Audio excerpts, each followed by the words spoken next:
வணக்கம் வணக்கம் ஃப்ரெண்ட்ஸ், எல்லாம் எப்படி இருக்கீங்க? நல்லா இருக்கீங்களா? டீ காஃபி சாப்பிட்டீங்களா? Right, okay. விநாயகர் சதுர்த்தி நல்வாழ்த்துக்கள் அனைத்து சகோதர சகோதரிகளுக்கும். முழு முதல் கடவுள் விநாயகர் சதுர்த்தி வந்துச்சுனால அடுத்த ஃபங்க்ஷன் வந்து இருக்கும். ஆயுத பூஜை, விஜயதசமி, தீபாவளி லைனாக வந்துட்டே இருக்குது. ஏதோ ஒரு ஃபங்க்ஷன் தான். முதல் ஃபங்க்ஷனு தான் வீடில் எப்படி இருக்கு பாருங்கள். வீடு ஃபுல்லாக சுண்ணாம்பு அடிச்சிருக்காங்க. அதாவது ரொம்ப நாஸ்தியாக இருந்துச்சு. அடித்த சுண்ணாம்பெல்லாம் பேத்து வந்துச்சு. வீடு ஓட்டையாக தெரிஞ்சிச்சு. ஏன்னா எனக்கு அதில் பிரச்சனைங்க. நம்ம வீடு எப்படி இருந்தால் நான் நினைப்பேன். ஆனால் ஒய்ஃப் யாரெல்லாம் சொல்லிட்டாங்கன்னா மனசு கஷ்டமாக இருக்கும் அவங்களுக்கு. என்னென்ன வீட்டுக்கு வந்த ரிலேஷனும் சரி, ஃப்ரெண்ட்ஸும் சரினா நாங்கள் வீடு அங்கங்கே சுரண்டி கிடக்குது. என்னென்னா இவங்களுக்கு ஐயோ என்னடா வீடு இது மாதிரி இருக்கே சொல்லிட்டு அவங்க ஃபீல் பண்ண ஆரம்பிச்சுருவாங்க. அதுதான் ஓகே. நேற்று ஒரு ப்ரோக்ராம் போயிட்டு வந்திருந்தேன்.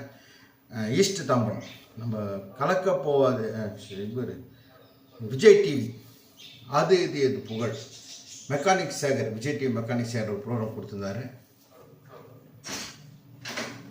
அந்த ப்ரோக்ராம் நேற்று போயிட்டு வந்தோம். சூப்பராக நடந்துச்சு. ப்ரோக்ராம் நல்லா நடந்துச்சு. இப்போ நம்மளை கூப்பிட்டு வாய்ப்பு தர்றாங்க விஜய் டிவி. அந்த ஒர்க் பண்ணுறாங்க. பக்கத்தில் வந்து விநாயகர் கோயிலில் இன்றைக்கி பூஜை நடந்துட்டுருக்கு. அதான் சவுண்டு கேட்குது. இன்றைக்கி வந்து சாயங்காலம் 3:45 பூஜை பண்ணி விநாயகர் பூஜை பண்ணி கும்பிடணும்னு சொல்லியிருக்கிறாங்க கேலண்டரில், பஞ்சாங்கத்தில். ஸோ இப்போ நான் கடைக்கு போயிட்டு பூ எல்லாம் வாங்கிட்டு வரணும். பூ பழம் எல்லாம் வாங்கிட்டு வரணும். வீட்டில் கொழுக்கட்டை சக்கரை பொங்கலாம் செய்ய போகிறாங்க.